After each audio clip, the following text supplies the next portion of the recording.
pulahan ang mga gidaog-daog o gipanamastamasan kay ila ang gingharian sa Dios.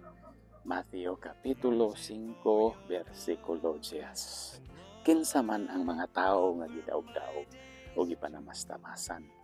Kaning mga tawhana mao ang mga tao na tungod sa ilang pagtuo sa Ginoo ug pagbuhat og maayo gikatawan, gitamay, gilud-an, gidaog-daog, gipaantos ug nagantos.